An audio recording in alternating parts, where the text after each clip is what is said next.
Donnie and Dolly. The team is supported by ableauctions.ca. Closing your business? We can help.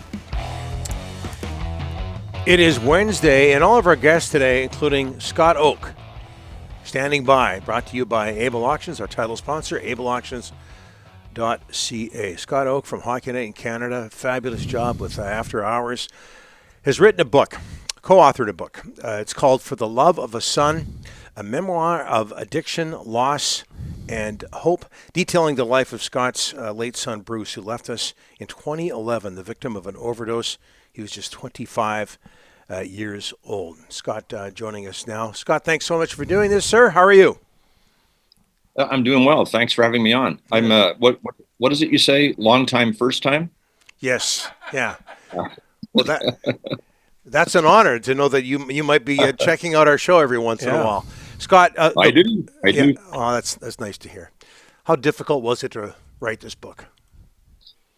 Well, it was very difficult. I'll make that clear because reliving Bruce's journey, especially the last 4 or 5 years of his life when he battled addiction, reliving that through the written word was very difficult. Previously, when I would think about something Bruce had done, would be an episode of his life in isolation, and then I'd go back to doing whatever it was I was doing. But it's laid out in graphic and chronological order in this book, and it was difficult to do it, but I hope worthwhile in that it will let families who are going through similar struggles know that they're not alone, minus, of course, a tragic passing, which is what happened to Bruce. And that as we get into the story of the recovery center, that recovery and a life free of drugs and alcohol is possible. Scott, what can you tell us about your son, Bruce? Sound like he was a character, and what led to him leaving us so early at the age of 25? Well, Bruce had a lot of me in him in that he had a lot to say. And if he had to, he could get it all out in one long sentence. He was a precocious child, smart in a lot of ways, talented. He was a good boxer. He was drawn to rap and hip hop music, and he was very good in that field as well, won a lot of contests. But by the time he became a teenager, he was that argumentative kid who had a dogged desire, dogged determination to get whatever it was he wanted. He was diagnosed with ADHD around the age of 8 or 9. That made him ripe for taking chances, and there weren't many he didn't take. Consequences be damned. And his path into addiction was the same one followed by many an addict. Weed in high school, which didn't separate him from a lot of his friends. Then ecstasy on the weekends, maybe at parties, and then why not try crystal meth, going back to that propensity to take chances. And from there, it wasn't a giant leap into the opioids and the drug that would eventually claim his life, which was heroin. Would you do anything differently as a parent, Scott? Ann and I were always in concert with whatever we chose to do to help Bruce. We weren't that family. Addiction can tear families apart. It didn't us, because we always agreed on whatever action we should take to help Bruce.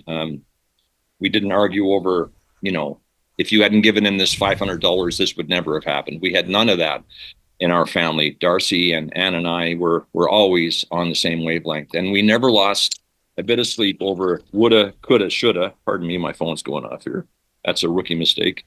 Never lost a bit of sleep over woulda, coulda, shoulda, because we in our hearts knew that we did everything we possibly could to keep Bruce alive.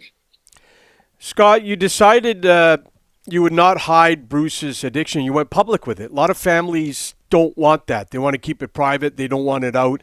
Talk about that decision to talk publicly about it. Well, that decision was made when Bruce was on his journey, before he passed away. Ann would be approached by people, and so would I sometimes. They'd say, "How's Bruce doing?" And Ann's response was, and I always admired her for this, was, well, Bruce is battling addiction right now, but we're doing everything we can to help him. So she and I put it out there. And then when Bruce passed away, the decision to go public with what had claimed his life was made on the plane on the way to Calgary to get him, where he died.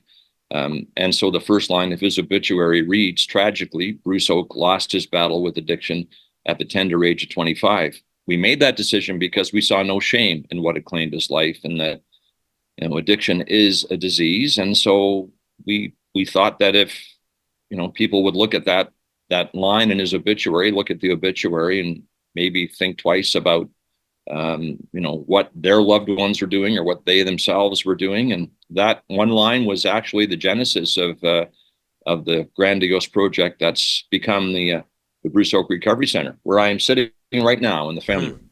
And that's my next question, Scott. You gave back. You launched the Bruce Oake Recovery Center, treatment center staffed by addicts and alcoholics in recovery. Talk about the process of getting that going and where it stands today. It was a long, involved process. When you lose a child, you have choices.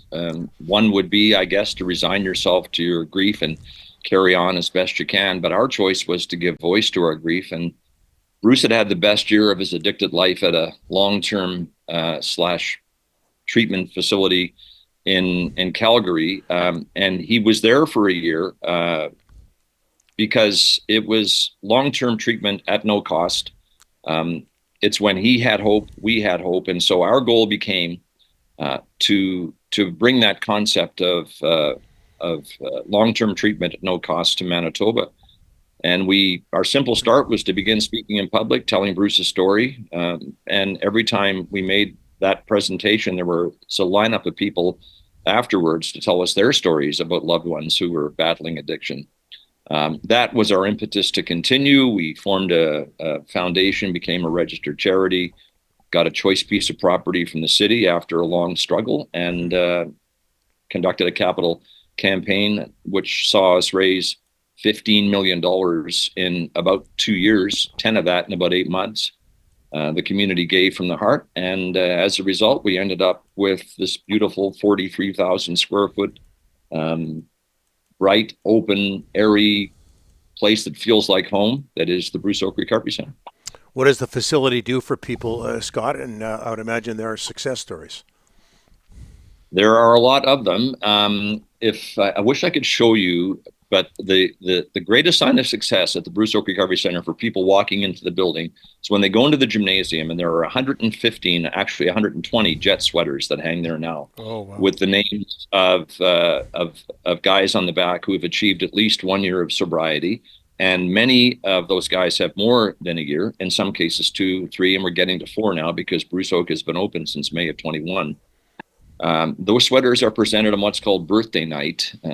And that's the last Wednesday of every month. And it could be the night in which someone has achieved a full year of sobriety and they get a jet sweater. It may seem like a cheap carnival trick, but believe you me, those sweaters are valued around here. And many of them are the difference between life and death. So in short, the Bruce Oake Recovery Center has become a huge success. And we're very proud of it. I want to point out one thing, though. Mm-hmm. While I have the opportunity, I have nothing to do with running this place. Nothing whatsoever. I come here for lunch. I meet the guys. I work out with them sometimes in the weight room, and I just like being around here. But if I had anything to do with running the Bruce Oake Recovery Center, it'd be closed in a week, maybe 2 at the most. That's best left to people who know what they're doing, and that's one of the reasons for the success of this place. On a personal note, Scott, my family's been affected like yours, addiction, death, that sort of thing. And our studios, I don't know if you're familiar with where they are, but we're a block or 2 away from the downtown east side. What do you say to people, parents who are dealing with what you had to deal with?